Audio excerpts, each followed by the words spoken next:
What is there about particular cultures that makes some of them more conducive to economic progress than others?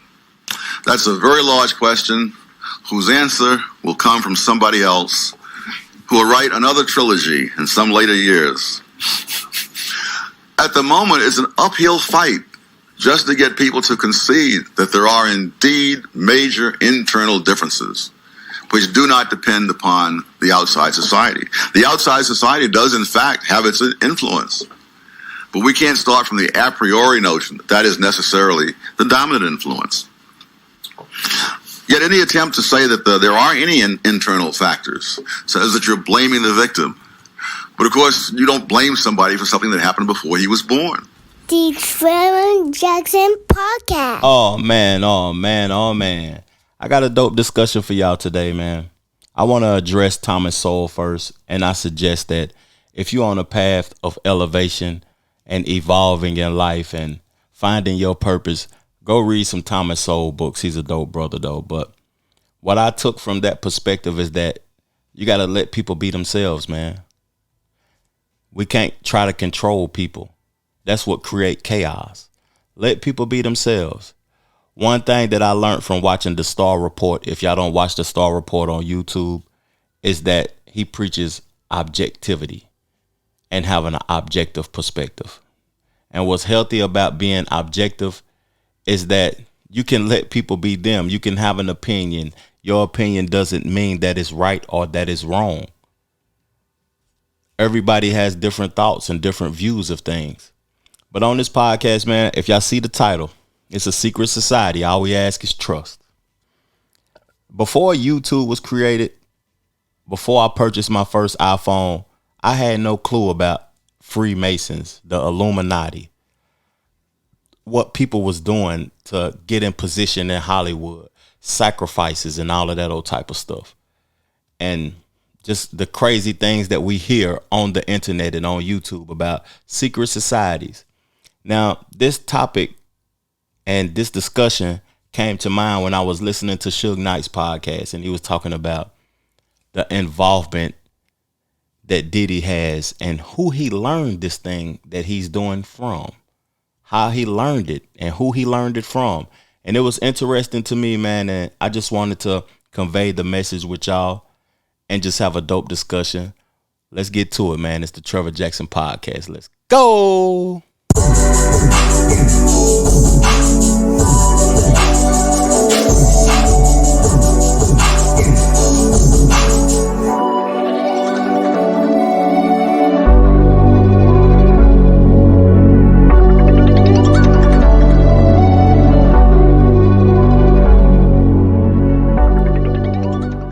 The Trevor Jackson Podcast. So I'm going to give y'all a rundown on the topics of discussion before we get into it. So one of the topics is going to be hip hop, the landscape of hip hop. It's just, you know me, I'm an artist myself. I involve myself with streaming numbers, just hip hop in totality, the past, the present, the future. I just love hip hop in its totality. The conviction of Bishop Lamar Whitehead. It's interesting now.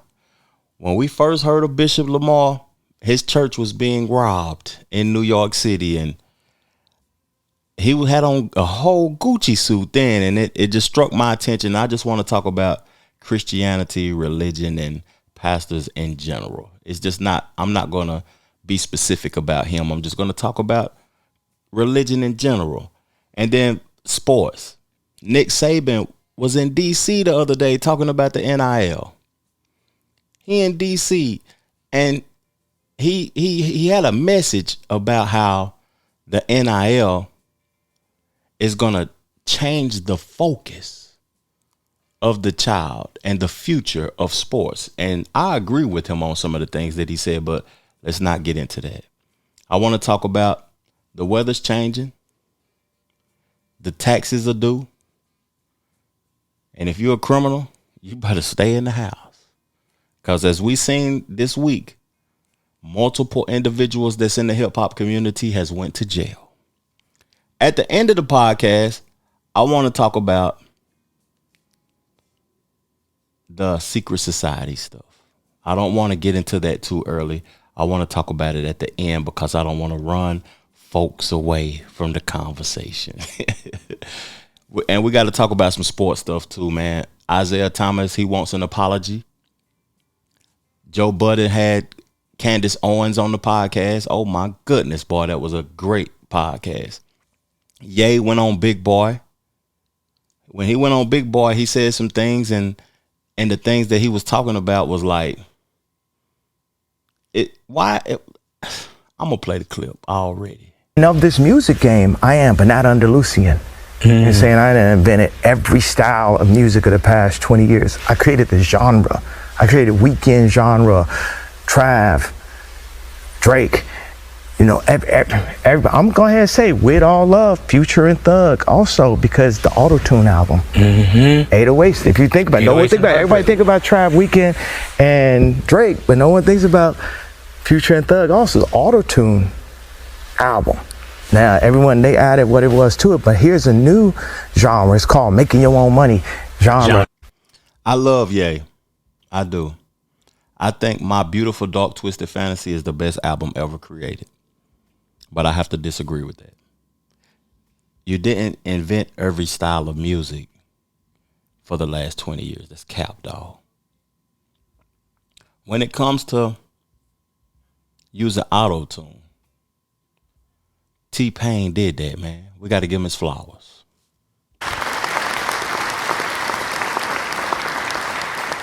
When it comes to my favorite album, My Beautiful Dark Twisted Fantasy, Pusha T wrote that. We got to give him his flowers.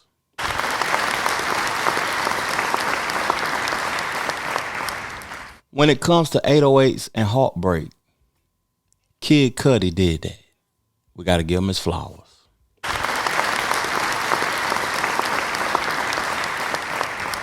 Yay, I love you, dog. I love you. You are a very creative individual. I love you.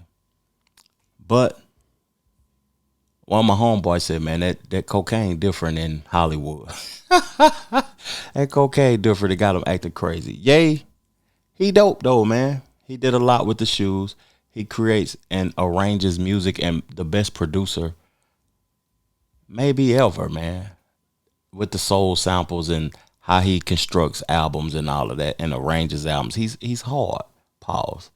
But at the end of the day, you can't take credit for everything. You didn't create everything in the last 20 years. And I'm not the only person saying this. It's a lot of other people saying that you didn't create trap, and it's a whole nother genre. You didn't create the music that Lil Uzi Vert and Playboy Cardi and them doing it. And what's the homeboy whose song he stole? That's gone now. Designer. Panda, Panda, Panda. You took that man's song. You may have elevated it and made it sound better, but he created that style, even though he stole that style from Future. Yay. Come on, man. Like, I've been waiting to hear Ye on an interview. But when I wait for it and he say blasphemous stuff like that, I'll be like, man, go back into hiding, dog. Even though I love your music, I love your creativity, and I love what you do. It's just that sometimes you can't be so focused on yourself like that, man. But I ain't the only person saying this. I'm going to read a tweet that Lil Boosie put out. Now, Lil Boosie, I don't agree with all the things he be saying, but I still stay in tune with individuals even though I don't agree. Because some things I may agree with. People have faults. People be wrong at times. And people be right at times. But Lil Boosie said this about that comment that Ye just made. Not all genres. Not every style. Stop. Not Boosie music. You can't relate to nothing I rap about. Or your music. Nobody listened to Kanye in the projects or the trenches. I'm going to go ahead and say it. My people don't relate to you. Now, just last week, Boosie put up a tweet that Eminem doesn't get played in the projects, and I agree with that. But Ye different. People play College Dropout in the projects. Ye from the projects. From the trenches. He just not of the trenches anymore. I'm from the trenches. I'm just not of the trenches anymore. But I got to disagree with that also, Boosie. even though you got a point that he didn't create all genres of music. That's true. But one thing I like about Ye is that he's staying competitive. He's still trying. He's releasing music independently, and that album went #1 independently. Big salute.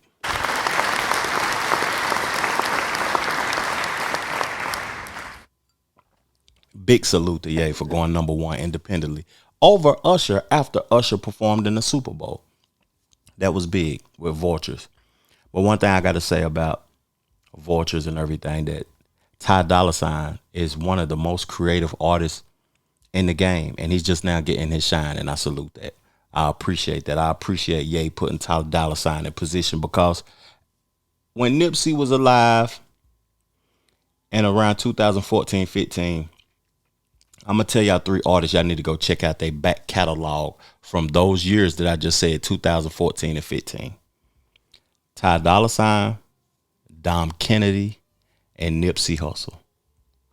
They was dropping great records around that time. I wish they would have dropped a collective album at that time, because they put the West Coast on their back and they took off with it. Now, I was saying I like that Ye's competitive. I like that. But when I look at hip hop in totality, it's not competitive.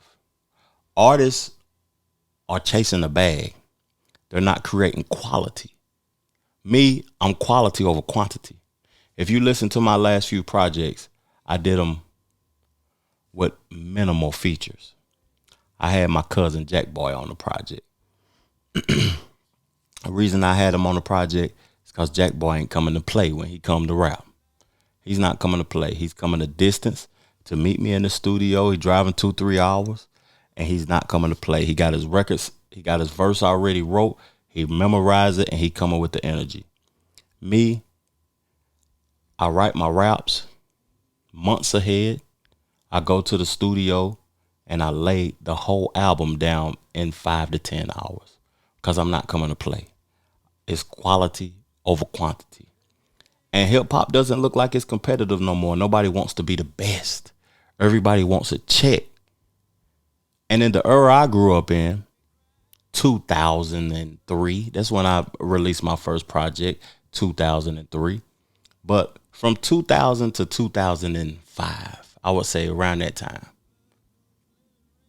that's when hip hop was the most dominant. The biggest genre, the biggest sales. That's when it was the most dominant. It may not be your favorite. Now, I'm going to remain objective, but I'm going to speak some facts. It may not be your favorite era. The 90s, the 80s, whenever you like now, 2020, may be your favorite era. But from 2000 to 2005, the most dominant. No cap. And everybody was competitive. Everybody that dropped something was competitive. Now, I was listening to an artist talk about that era. And then he talked about the landscape of hip hop today.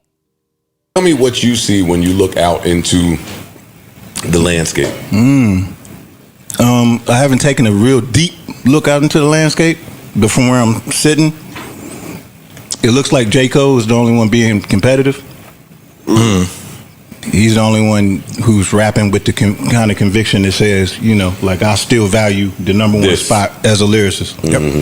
I see where a lot of, especially the younger generations get, I see a lot of them not really hanging their hat on just the lyrical part of creativity at all. Like they're finding different ways to impact and to resonate with people. Like, you know what I mean? Which is fire. Yeah, that's why. You know what I mean? That's when the elder statesmen like myself start trying to learn. You know what I mean? I want to make myself understand. Like, why is this touching people like that? I can't even understand what they're saying. You know what I mean? So I think it's cool. I think it's evolving. I think it's moving forward. It's definitely moving away from lyricism being the caveat, which I'm cool with, because it's a lot more things that I can do besides be just like a, you know, lyrical.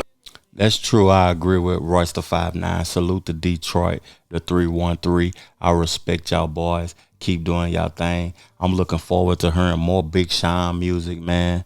Big Sean was a competitive artist around the 2010 era. That's an era that slept on also.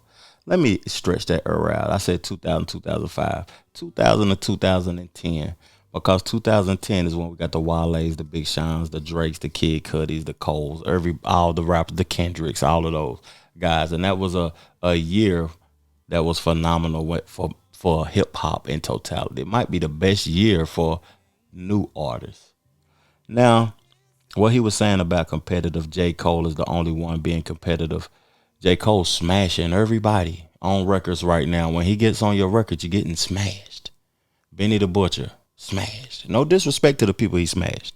Drake, smashed. Pause, too, with the smash comments. And he just obliterating niggas, man, when he get on their records. But it's an artist I want to highlight and saying that he's being competitive also. Ray Vaughn. He got a song with Pusha T called Problems. Ray Vaughn. I ain't going to pull no clip up or none of that or play none of his music. Just go research it. He signed to Top Dog Entertainment, who Kendrick used to be signed to before he went independent. And Ray Vaughn is nice. I haven't heard nothing this refreshing in a long time. He's refreshing. Real talk. He's refreshing.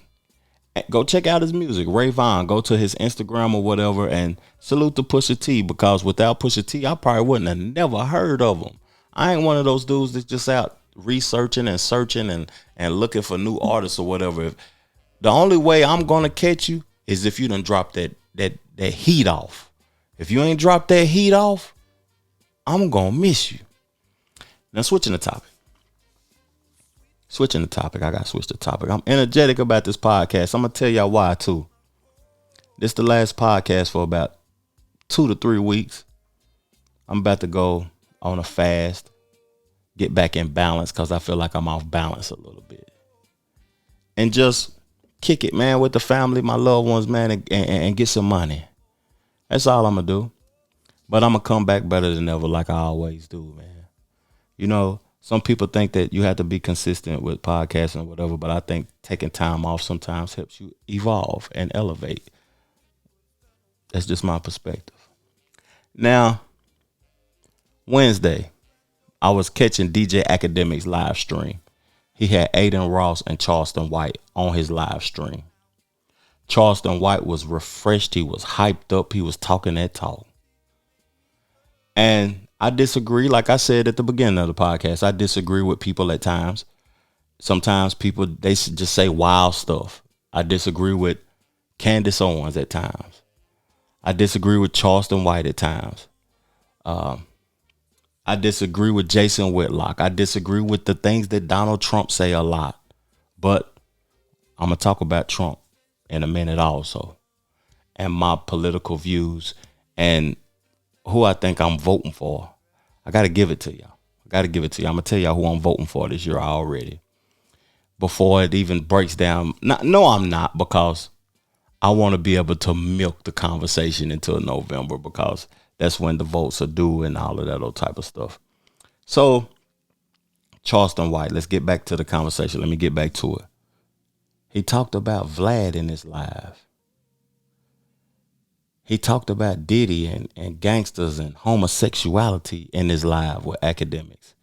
I never seen him and Ack do a interview together. I've seen them, you know what I mean, throw shots at each other, but I never seen them collaborate. And they was just on a live stream talking, having a ball. It was 3:30 in the morning when this live was going on. I was like, oh yeah, this is something I could check out before I pass out and go to sleep, man. And I got 2 clips that caught my attention that I think y'all should check out. You know, them freak offs. Them freak offs is, but you know, I was thinking about the freak offs too.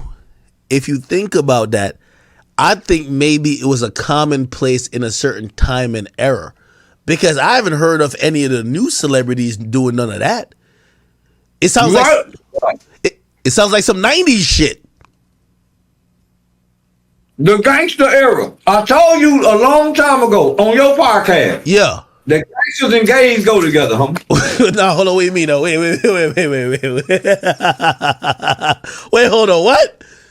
Gangsters and gangs have always been secretly friends. Like, well, how that mix though? How that mix? I don't get it. Mass incarceration.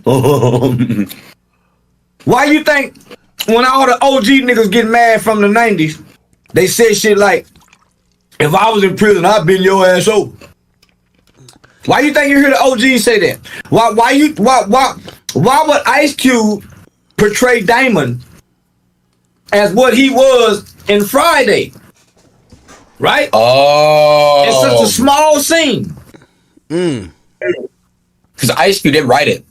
So when you think about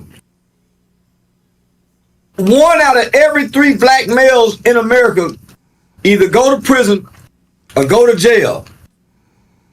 Homosexuality is bred in prison amongst the gangsters and the street niggas. Right? Niggas really rape niggas in prison, right? It ain't the weak raping, it's the strong gangster niggas doing this, right? Makes sense. And you never hear they homeboys or nobody come out of prison and shame the gay niggas in prison. You never hear nobody coming out of jail shaming prison rape. You never hear nobody coming out of jail saying, nigga, my homeboy, but they keep them homeboy secrets. Especially if he can fight and he kill. That's hilarious, man. We just seen a clip go viral about Meek Mill saying, when you lose a celly, it's like losing a girlfriend. I really don't think it's that serious, dog. I really don't have no relationship with men on an intimate and emotional level. I really don't. It's conversational and it's growth and it's about finances and stuff, but I really don't have conversations with men on an intimate level. Now, when I think about gangsters and gays, I had a partner of mine from the hood. He told me long time ago, before the internet ever existed, if you have sex with a man, you're not gay in jail. If you are the inserter, you're not the receiver. If you're the one that's given, you're not the receiver, you're not gay. I said, you gay, cuz. I said, it's gay. I can't relate to that. I can't relate to that. That ain't my type of timing, dog. If you are the receiver, that only makes you gay. If you giving, you're not. Nah, I don't believe that. Now, me, by any means necessary, when I think about the street life, your goal should be to not go to prison. That should be the goal, man. People frivolously going to prison, continuously going to prison. Why? Why? Don't nobody want to be in jail. I love my wife. I love women in general. Never. What's in there that you want? For you to not, I don't care. I'll go do life. I don't give a damn. I'm a street nigga. Nigga, you a sissy. At the end of the day, dog, to be honest with you, you a sissy. You want to go in there and clap them cheeks. You can see a life in there. I can't do that. I'm not built for that. That's not me. That's just not me. The gangsters and gays go together. Interesting. He said something else, though, that was interesting and that really caught my attention. And this is about us as a whole, man. This ain't just me and my perspective. This is about us as black folks as a whole. I think what Vlad tried to do was in his explanation. Vlad is trying to get black people's history in his vault. He's trying to get black and nigga, we don't benefit nothing from what Vlad get from us. And all he getting is the detriment side. He don't show no victims, no nothing. He go get the gangsters who done kill and let them come flourish and relish in the hurt and the harm that they done caused people. And you ain't never heard Boosie apologize to the victims. You ain't never heard no gangster mob dude who done got on there, no OG, apologize to their victims. And I got on there and showed some of the most empathy for my victim because I met my victim family only to be forgiven. So I can come play whatever character I want to play. But nigga, I ain't been to no prison. I ain't been in and out of jail. I don't have no history of crimes as an adult. None of that. I think Boosie's issue is that he said you spoke on his kid. I think that's when you had spoke on Boosie's kid and T.I.'s kid. Ugly. He an ugly little motherfucker in the ear. But I spoke on his kids because his kid threatened me. See, I spoke on Boosie and T.I. And as I was talking about Boosie and T.I., I mentioned their two sons who had just gotten arrested and was. You know, it comes a point in life, like, I remember participating in street activities, but I never glorified it to the world. Even though at the time I was participating in those activities, there wasn't no social media. There wasn't no iPhone. I'm dating myself and aging myself right now, but it wasn't. People go on Vlad TV and glorify dumb shit continuously, consistently. And he has a vault of podcasts, of information. He has a catalog.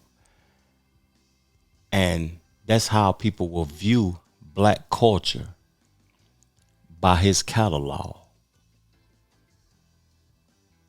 We don't look at it like that when we're participating in it, but that's what he's doing. He has a library of the dumb shit. That's what'll be highlighted. The good stuff won't be highlighted. Me, I want to have an objective highlight. I want to highlight us in a good way, the good things that we do. I want to talk about the dumb shit, but I want to talk about it in a way that we can evolve from it. How can we evolve from the dumb shit, man? Real talk. And I didn't look at it in that perspective that Charleston White looked at it when he said what he said. I commend Charleston White on that conversation that he had with academics on that live. Salute. Now, we 30 minutes in almost. I'm going to play one of my records. I'm going to come back with the religious conversation before we get into the secret society. All we ask is trust. Whew. We got some stuff to talk about, man. Nah, you know what, though? When I come back, I want to talk about sports, to lighten the conversation up. And then I'm going to get into the religious conversation and keep it moving. Let's go, though. Let's go.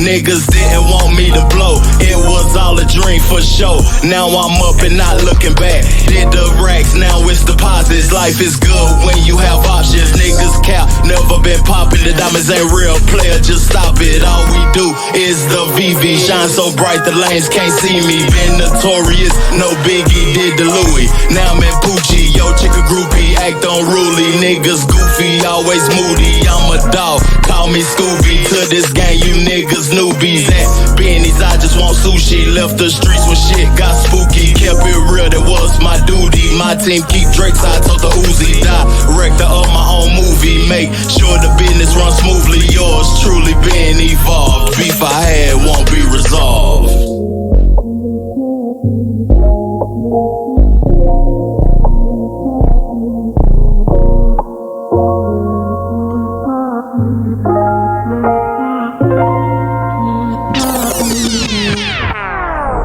Yeah.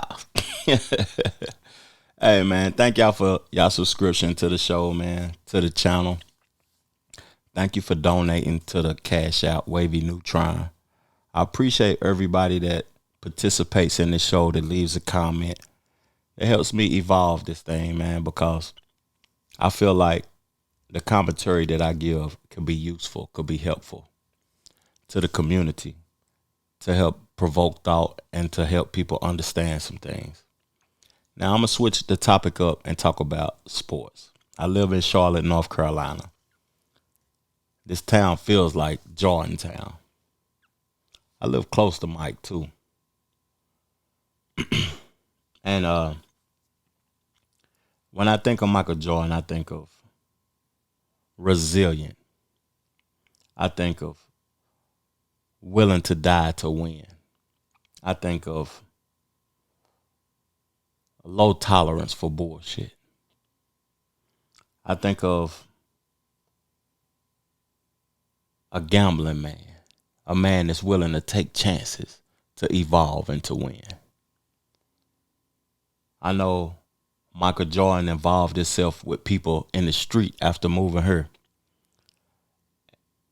in golf tournaments and stuff, and they used to gamble, and these was real dudes, real money dudes, and Michael Jordan used to take their bread.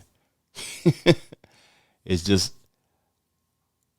I don't think he's a apologetic man.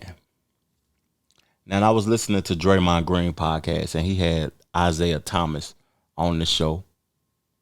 Isaiah Thomas, pretty soon on his background wall, y'all gonna see a signed Isaiah Thomas Pistons jersey. My first NBA game was in Detroit. I went to see Detroit play the Utah Jazz in 2015. Good game, dope city, black culture. Man, they had the Little Caesars in there, the Hennessy. You could buy a bottle of Hennessy in the Detroit Pistons Stadium. And it was just a dope vibe, all black people. I probably didn't see no white people. Not saying that I don't like white people or whatever, though, but I didn't see zero white people. It was in Auburn Hills, the legendary Pistons Stadium, too, in 2015, before they built the new one. I forgot who was on the team, though, because the game was horrific. It was $100 a ticket. I sat low, too, for $100 a ticket. I sat real low. But off of me and off of my first NBA game and my time in Detroit, Bad Boys. Michael, at that time, I'm going to tell y'all something. Michael Jordan was my favorite player. But the Detroit Pistons was my favorite team. The Bad Boys, Vinny the Microwave Johnson, Joe Dumars, Isaiah Thomas, Bill Lambert, Dennis Rodman, John Sally, Coach Doug Daly. A problem, nigga. A problem. Beat the Lakers with Kareem and Magic. Beat Boston with Bird and the Chief and Kevin McHale and all them boys on the team. Beat Jordan before he had Pippen, though. Pistons was a problem, nigga. And the Detroit Pistons was the real deal, man. Isaiah Thomas was a problem. He was a real problem. He was an arrogant one. And he's from Chicago. We can't forget that part. He's from Chicago. He's a native from Chicago. He's one of the most known basketball players ever from Chicago. The environment, the hood, the high school. He's the truth. Isaiah Thomas was the truth. He was the little man. He was the truth. But when he was on Draymond Green podcast, you know, he asked Jordan for an apology. Now, we see that Horace Grant, Luke Longley, and Pippen is going on a tour to talk about the Bulls and to bash Jordan. But Isaiah Thomas asked this question, and it had me thinking, like, why still? Anywhere, anytime, publicly. Don't call me behind the scenes apologizing or asking your friends to apologize, right? You got on national television and you called me an asshole. And then you said you hated me. You said that on national television. Now, if you didn't mean it, get on national television and say that and apologize for it. Now, if you meant it, let it ride as it is.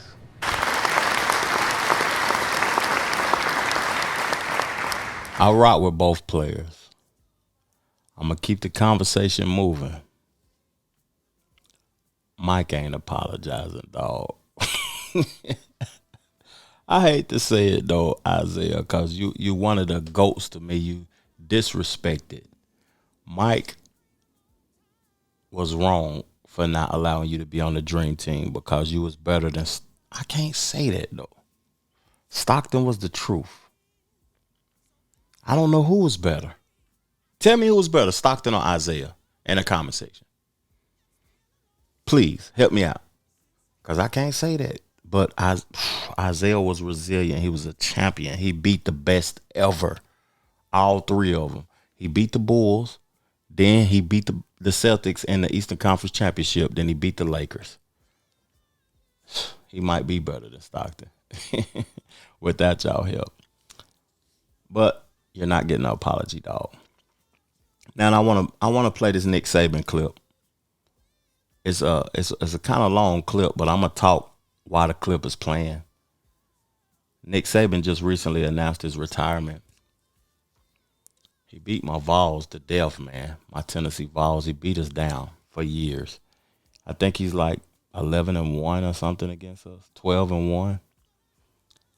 And the NIL is changing some things. And I kind of agree with majority of what he said in this conversation, because sports and college sports,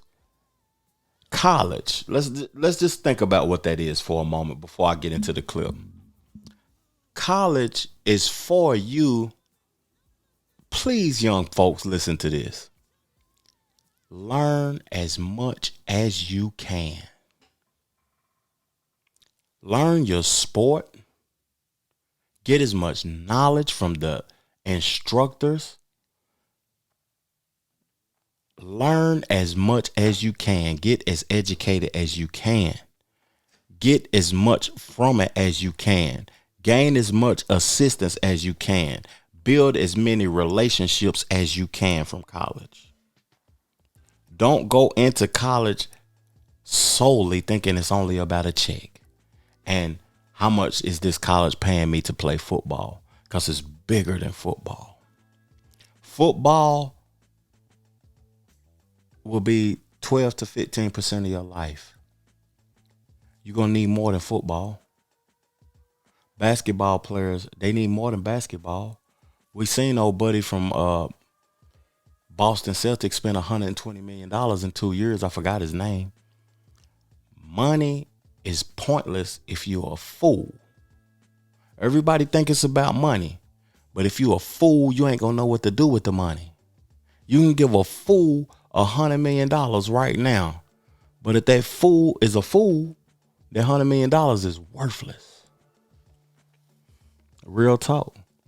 Now I'm going to play this clip. We're going to talk about what Nick Saban is saying, but let's get into it, man. You're trying to develop value-based system, just like a value-based business, that would create opportunities for young people to be more successful. So this started with personal development. It started with academic support to make sure guys graduated and prepared themselves for when they couldn't play football. And also the whole concept of branding and making sure you had an image out there that was going to be something that would be enhance your chances of being successful and create opportunities for your future, and see if you can develop a career as a football player.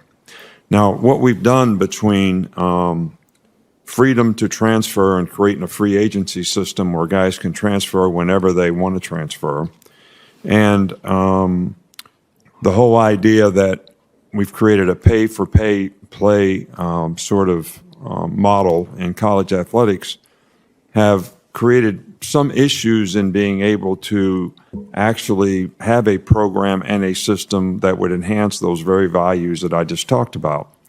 And how does this even impact other sports relative to Title IX, relative to non-revenue sports? And how do we continue to create some kind of a model moving forward where we do improve the quality of life of the student athlete, but create some kind of a balance in terms of competitive balance, which all venues have some guidelines and rules that create some kind of competitive balance, which right now we don't have in college athletics. It's whoever wants to pay the most money, raise the most money, buy the most players is going to have the best opportunity to win. I don't think that's the spirit of college athletics. I don't think it's ever been the spirit of what we want college athletics to be.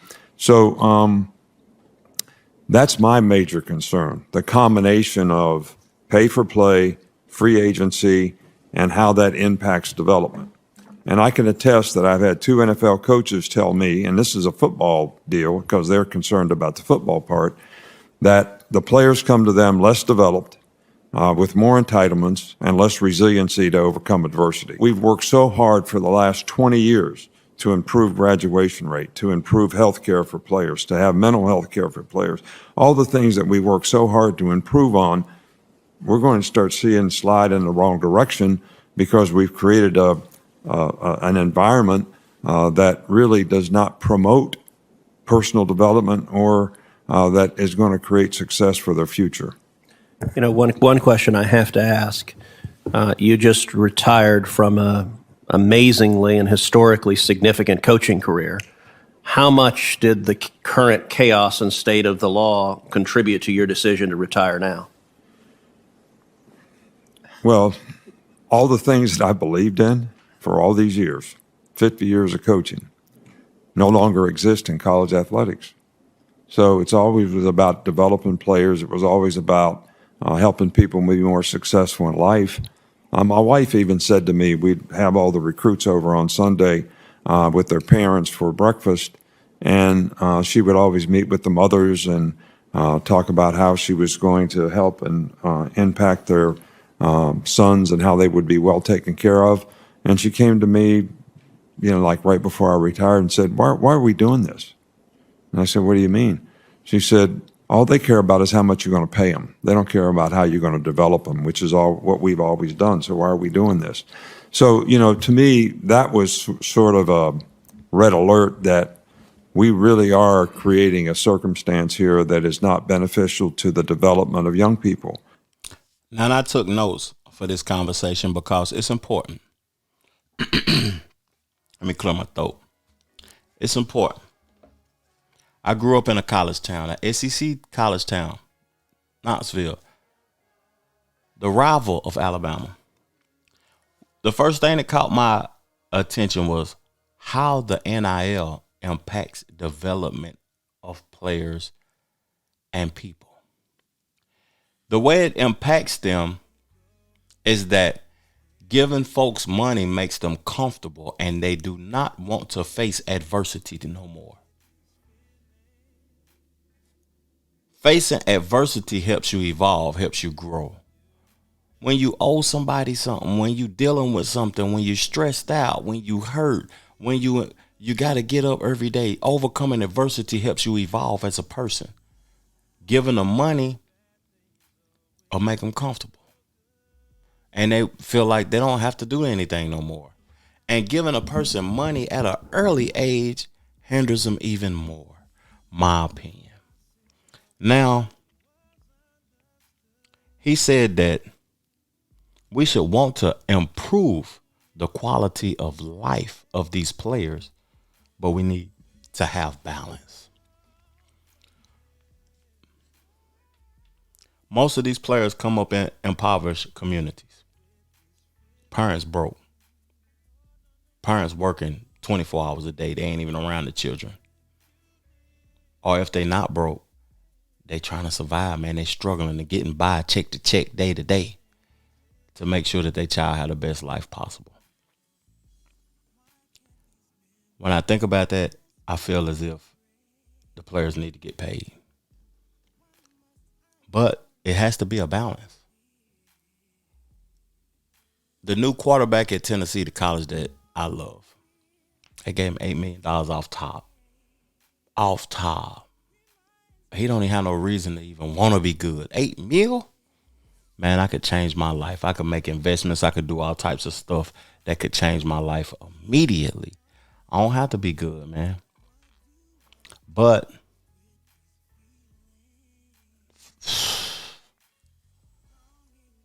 I understand why Nick Saban retired. A lot of people will say Trev, he retired because he can't compete no more. He can compete still, but he wants to win.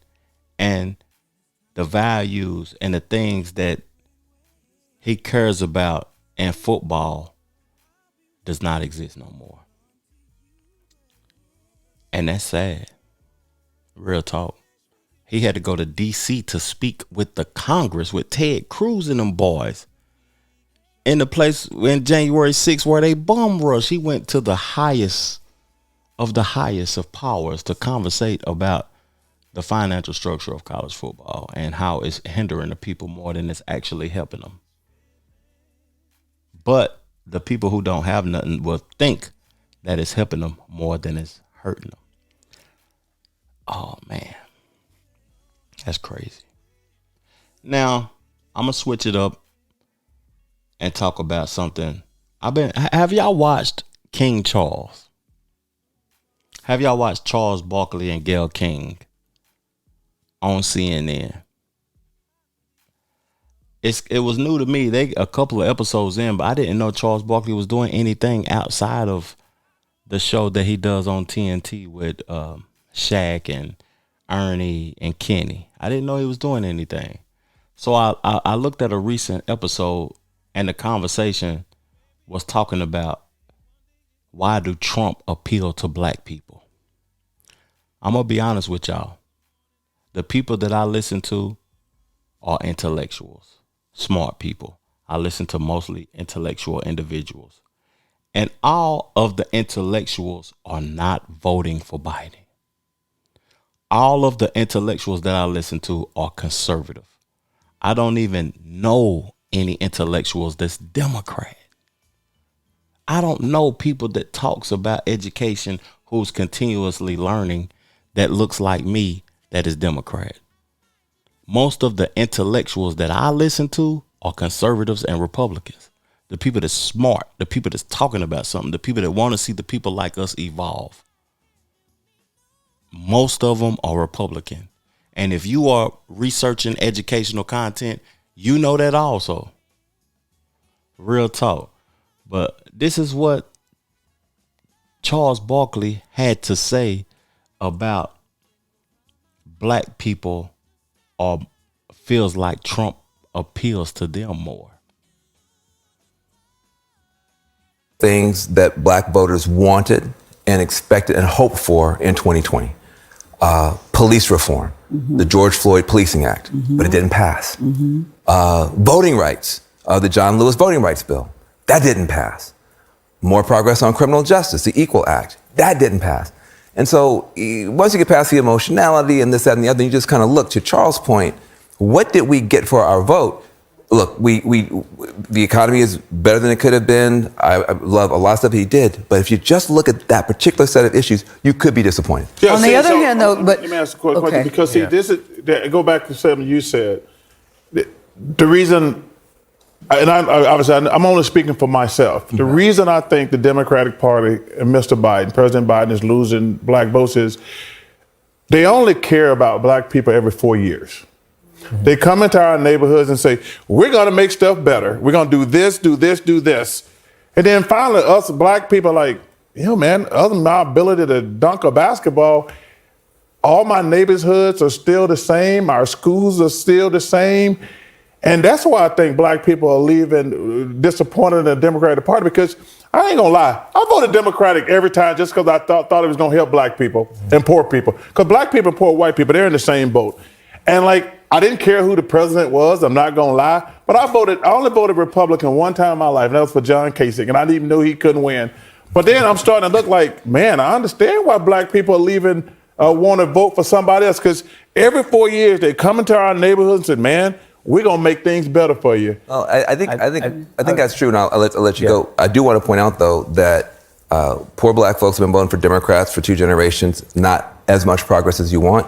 Poor white folks have been voting for Republicans in Appalachia and other places for 3 generations or 4, and not that much progress. So there's a poor people problem with both parties. But I think that's a fact. And I live in the Appalachian Mountains my whole life. Knoxville, Charlotte. I ride back and forth through the Appalachian Mountains, through the Smoky Mountains. And poor people has not received anything that they want. But I want to say something about black people and voting. Right now, if I had to choose, I'm going to speak on this. I would want us to unite, first of all, and come to a sound decision, a healthy decision, if we could unite as one for an agenda. But that's not going to happen. If I had to vote for Biden or Trump, I would vote for Trump. No cap. People will say, Trev, you tripping. But why they think I'm tripping is because they don't like the rhetoric of Trump. But if you look at the circumstances at the way of the world when Trump was in office, in comparison to the way of the world while Biden is in office, you would prefer the world to be the way it was when Trump was in office. No cap. Now, if we could unite, I would suggest that we vote for no one. No one deserves the black vote because they do not do nothing for black people, period. If you vote for any of these candidates, what for? You're not getting nothing for voting for them, period, at all. But that's my perspective. And tune in to part 2 of this episode because I got other topics I want to talk about, and I'm going to stretch this episode out to part 2. But you don't have to wait for it because it's right below this one. Thank you for tuning in to the show, man. Peace, love, plenty, abundance. Make sure you go get you some money, and I'm gone. Chill.